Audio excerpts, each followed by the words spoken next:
இருசக்கர வாகனத்தில் தெருக்களில் அதிவேகமாக சென்ற இளைஞரை மெதுவாக செல் என்று கூறி கண்டித்த நபரை கம்பியால் தாக்கி படுகாயம் ஏற்படுத்திய 2 இளைஞர்களில் ஒருவருக்கு 10 ஆண்டுகள் சிறை தண்டையும் மற்றொரு இளைஞருக்கு ஓராண்டு சிறை தண்டனை 10,000 ரூபாய் அபராதம் விதித்து தேனி நீதிமன்றம் தீர்ப்பு.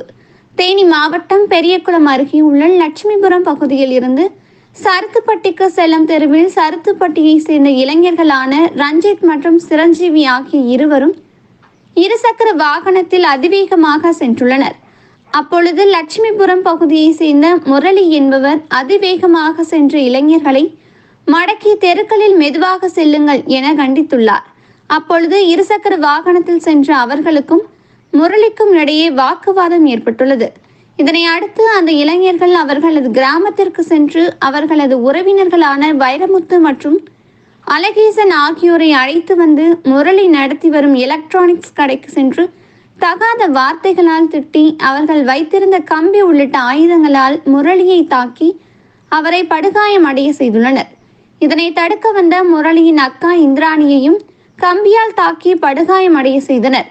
இச்சம்பவம் குறித்து பெரியகுளம் தென்கரை காவல்துறையினர் வைரமுத்து, ரஞ்சித், சிரஞ்சீவி, அலகேஷன் உள்ளிட்ட 4 பேர் மீதும் வழக்கு பதிவு செய்யப்பட்டது.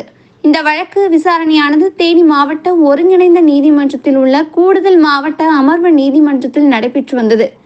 இந்நிலையில் A1 மற்றும் A4 குற்றவாளிகளான வைரமுத்து மற்றும் அலகேசன் இறந்துவிட்ட நிலையில் A2 ரஞ்சித், A3 சிரஞ்சீவி ஆகிய இருவரும் சாட்சியங்களின் அடிப்படையில் குற்றவாளிகள் என தீர்மானிக்கப்பட்டு A2 ரஞ்சித் என்ற இளைஞருக்கு 10 ஆண்டுகள் சிறை தண்டனையும் மற்றும் 10,000 ரூபாய் அபராதமும், அதை கட்ட தவறினால் மேலும் 1 மாத மெய்க்காவல் சிறை தண்டனையும், A3 குற்றவாளியான சிரஞ்சீவி என்ற இளைஞருக்கு ஓராண்டு சிறை தண்டனையும் விதித்து நீதிபதி கோபிநாதன் தீர்ப்பு வழங்கியுள்ளார்.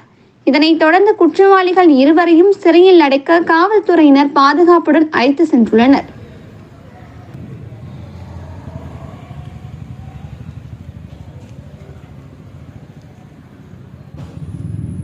மேலே கூம்பு தெரியல, கூம்பு தெரியாட்டி